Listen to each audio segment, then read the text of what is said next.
हिंदुस्तान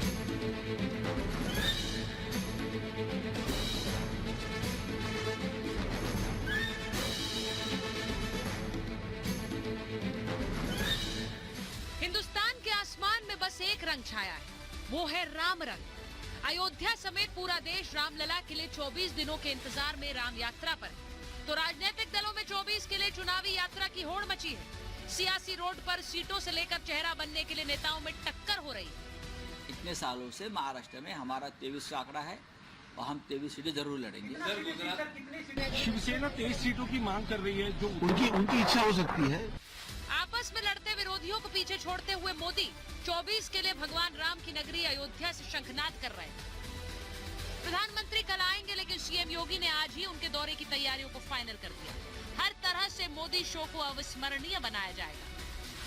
श्री राम के चरणों का आशीर्वाद लेकर टीम मोदी मैदान में उतर रही। 400 पार का संकल्प लेकर मोदी सेना विरोधियों को चित करने का खाका तैयार कर चुकी है। तो मोदी को हटाने के लिए विपक्ष को एकजुट करने वाले नीतीश खेमे में हड़कंप मचा है। जेडीयू टूटने की कगार पर है। ललन सिंह ने अध्यक्ष पद छोड़ दिया तो पीएम बनने के लिए बेकरार नीतीश चुनाव से 3 महीने पहले अध्यक्ष की कुर्सी पर भी बैठ गए।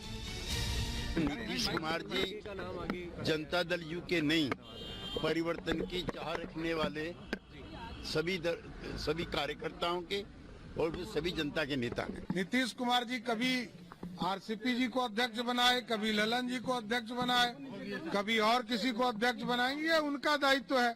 लेकिन भारतीय जनता पार्टी का स्पष्ट मानना है कि हम पूरे महागठबंधन और इंडी गठबंधन के लोगों को हराने के लिए तैयार हैं। राम मंदिर से दूरी बनाने वाले विरोधियों के सारे सियासी समीकरण धराशायी हो रहे हैं। डेडलाइन पर खड़े होने के बावजूद इंडिया गठबंधन में सीट शेयरिंग तो हुई नहीं, उल्टा हंगामा मच गया। सबसे नया विवाद महाराष्ट्र से उठा है, जहां उद्धव गुट ने 23 सीटें मांगी तो कांग्रेस ने उसे ठेंगा दिखा दिया। हम हमेशा महाराष्ट्र में 23 सीटें लड़ते आए हैं। जीते हुए जो सीटें हैं, जो सीट हम जीत, एनसीपी हो चाहे हम हैं, उसके ऊपर बाद में बात करेंगे। तो उसमें कांग्रेस आके ही नहीं ना, कांग्रेस ने सीटें जीती नहीं है महाराष्ट्र में। 23 सीटें बहुत ज्यादा होती हैं। आउट ऑफ 48 23 सीटें आपको दे देंगे तो हम क्या लड़ेंगे? हमारे पास वोट भी है, नेता भी है, कार्यकर्ता भी है, कोई बिखराव नहीं है पार्टी में। तो ऐसे में कांग्रेस को अंडर एस्टिमेट करने के बजाय कांग्रेस के साथ टेबल पे बैठिए, चर्चा करिए। बंगाल में तो ममता ने कांग्रेस को एक और झटका दे दिया। ऐलान कर दिया है कि बंगाल में टीएमसी किसी से कोई गठबंधन नहीं करने वाली है। लड़ाई सिर्फ कांग्रेस और ममता या उद्धव की नहीं, बल्कि पार्टी के अंदर भी खींचतान मचा है, क्योंकि गठबंधन चाहता है खड़गे चेहरा बने, लेकिन कांग्रेस चाहती है राहुल गांधी पीएम बने। कांग्रेस राहुल को पीएम बनाना चाह रही है तो जेडीयू नीतीश को।